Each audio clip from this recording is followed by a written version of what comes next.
আজি আমি বাস্কা ব্লক জেএছপিৰ উদ্যোগত এখন সংবাদমেলৰ আয়োজন কৰা হৈছে। সাংবাদিক বন্ধুসকলক মাতি আনি ইয়াৰ উদ্দেশ্য যে অহা সোমবাৰ 9/9/2024 তাৰিখে হ'বলগীয়া থমনা সাপ্তাহিক বজাৰৰ জনজাগৰণ সভাৰ যিখন আয়োজন কৰা হৈছে দিহিৰা সমষ্টিৰ জেএছপি তৰফৰ পৰা, আৰু এই সভাখন কেন্দ্ৰীয় জেএছপি সহযোগত আৰু দিহিৰা পৰিষদীয় সমষ্টিৰ উদ্যোগত আয়োজন কৰা এই বিশাল জনজাগৰণ সভাৰ এই সভাখনত উপস্থিত সকলো ৰাইজৰে অনাবৰু ৰাইজ তথা জেএছপিৰ সকলো কৰ্মকৰ্তা, উদ্যোক্তা আৰু নেতাসকলৰ উপস্থিতি আমি এই সংবাদমেলৰ জৰিয়তে শ্ৰদ্ধাৰে কামনা কৰিছোঁ। অনাগত দিনত আমি যিবিলাক উন্নয়নমূলক কাম জেএছপিৰ তৰফৰ পৰা কৰা হৈছে, সেই উন্নয়নমূলক কামৰ কিছু আৰ্হি আমি সেই সভাখনৰ জৰিয়তে দাঙি ধৰা হ'ব।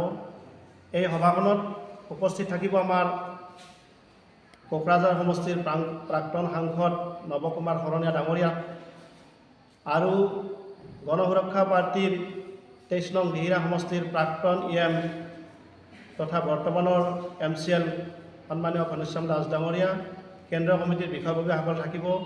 লগতে আমি আমাৰ ওচৰ চুবুৰীয়া 5টা সমষ্টি যেনে বাগানপাৰা সমষ্টি, মুছলপুৰ সমষ্টি, আমাৰ ককলাবাৰী সমষ্টি, শালবাৰী সমষ্টিৰ তেওঁলোকৰ কমিটিসমূহৰ প্ৰতিনিধিবৰ্গসকলক আমি ইয়াত মাতিছোঁ। লগতে কোকৰাঝাৰ, ওদালগুৰি, চিৰাং, বাক্সাকে ধৰি আমাৰ যিবিলাক জেএছপিৰ কৰ্মকৰ্তাসকল আছে, লিডাৰসকল আছে, তেখেতসকলক আমি আমন্ত্ৰণ জনাইছোঁ। গতিকে এই সভাখনত আমি আশা কৰিছোঁ যে দিহিৰা সমষ্টিৰ লগতে অইন সমষ্টিৰ লগত আমি একমত হৈ আলোচনা বিলোচনা কিছু কৰা হ'ব আগন্তুক নিৰ্বাচন সম্পৰ্কে।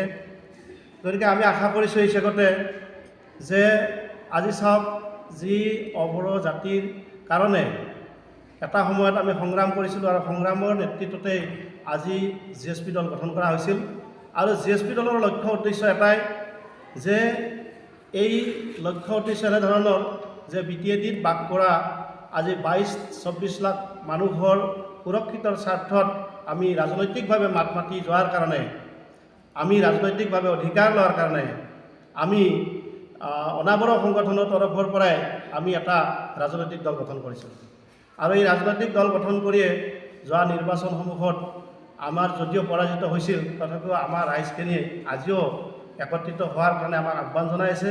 গতিকে আমি সেই চেগতে ক'ব বিচাৰিছোঁ আজি যে যিসকল অনাবৰণ সংগঠন আমাৰ মাজত হয়তো অলপমান বিভাজিত হৈ আছে, সেই বিভাজিত হোৱা নেতাসকলকো আমি এই সভাৰ প্ৰেছ মিটৰ যোগেদি এটা আহ্বান জনাইছোঁ যে তেখেতসকলে আহি আলাপ আলোচনা কৰি আমাৰ মাজলৈ আহি বা তেখেতসকলৰ মাজলৈ আমি হ'লেও গৈ যে অনাগত যিটো ৰাজনৈতিক দল বা আমি অনাগত দিনত যি ৰাজনৈতিকভাৱে আগবাঢ়ি যোৱাৰ কাৰণে তেখেতসকলকো আমি আগবাঢ়ি যোৱাৰ কাৰণে এটা আহ্বান জনাইছোঁ। আৰু এই চেগতে আমাৰ আজি যিসকল বিভাজিত হৈ থকা নেতা, তেখেতসকলেও আমাৰ মাজলৈ আহি বা আলাপ আলোচনা কৰি এটা ভাল সুব্যৱস্থাৰ মাজেদি যাতে অনাগত দিনত কাম কৰি যাব পাৰোঁ, এই চেগতে তেখেতসকলক আমি অনুৰোধ জনাইছোঁ।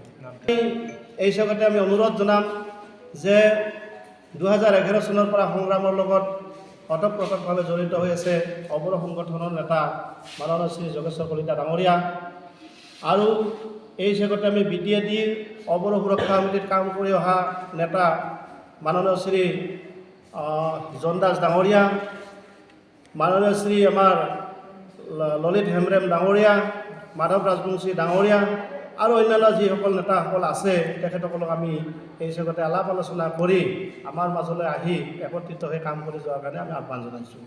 গতিকে আমি সকলোকে এটা কথাই ক'ব বিচাৰিছোঁ যে চাওক, আজি যি BTADত বড়োসকলৰ যিটো ৰাজনৈতিক দল, এই ৰাজনৈতিক দল দুটাই আছে, যে এটা হ'ল UPPL, আজি বৰ্তমান শাসনস্থিত তেওঁলোকে চৰকাৰ গঠন কৰি আছে, আৰু BPF দল।